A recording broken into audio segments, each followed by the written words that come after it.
Hello, I'm Tamsin Wheatley. Welcome to this bonus episode of Folklore. I wanted to share with you this email I received from one of my listeners. Dear Tamsin, I'm writing to you because I've listened to your show and I know you occasionally read out emails from listeners. I thought you might be interested in my story, and honestly I thought it might just be helpful to get it all down on paper. Every night there is a figure at the end of my bed. My husband doesn't see it and he says it's just in my head. The doctor says the same thing. Apparently I suffer from some sort of sleep disorder, although I can't say I fully understand it if I'm being honest with you. I've experienced it ever since I was a kid and it's always been the same. I wake up, it's usually around 3 in the morning so it's still dark, and I feel trapped, like the covers are pulling me down tight around me. I used to try and sleep above the covers, but they'd always wind up on top of me, and I tried before to throw the covers off the bed and sleep without them, but the sensation is always the same. Even if the covers themselves aren't there, something is holding me down. And I open my eyes and look around. Already I know that it's there at the end of my bed. I don't even have to see it to know that it can see me. There is a feeling, and I'm not entirely sure how to describe it. Sort of just a certainty that I'm being watched. Sometimes I don't look, because I know that it's there and I don't want to see it.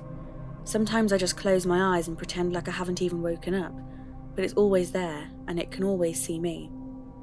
I filmed myself, but the footage picks up nothing. My husband has stayed awake, but he sees nothing. When he's asleep and I wake him up, by the time he looks, the figure is gone. Yet every night without fail, it's there, at the end of my bed. He doesn't respond when I speak to it. He doesn't make a sound, and only twice has it ever moved. Both times felt significant, though what it wants or was trying to tell me I don't know. Once, when I was around 8 years old, I asked it what it wanted, and it gestured towards me. A subtle move of the arm, almost like a wave across me, as though it was obvious somehow that that was the answer. Me. It wants me. But it never comes closer, and it never does anything but stand at the foot of my bed. Once, a few years back, shortly after my husband and I were married, I saw it, and it tilted its head as though studying me carefully. I don't know what this means, and I hadn't asked it anything. It was the sort of gentle, subtle tilt you might expect from a cat when it's stalking its prey.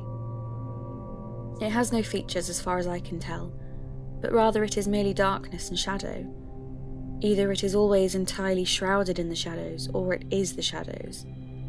I've never been able to tell. It's probably worth mentioning now that it's never done anything to me as far as I'm aware. It just stands there, and as I said, aside from the 2 moments I've pointed to, it never even moves. It doesn't make a sound. I hear no breath, no creaking of the floorboards underfoot, nothing. It just stands there at the end of my bed. Any bed, I must add, so long as I am in it. It can be the edge of the sofa if that's where I've slept. It can be a hospital bed, a friend's bed, so long as I am sleeping there, that's where it is. I don't know what this means, or even if it is truly supernatural. All I know is that it frightens me. I used to be terrified to get to sleep for fear that it would come. But slowly, after many years, it's become just another part of my nighttime routine. Anyway, I hope you at the least found this interesting. Thank you for taking the time to read my email. Michelle Newman.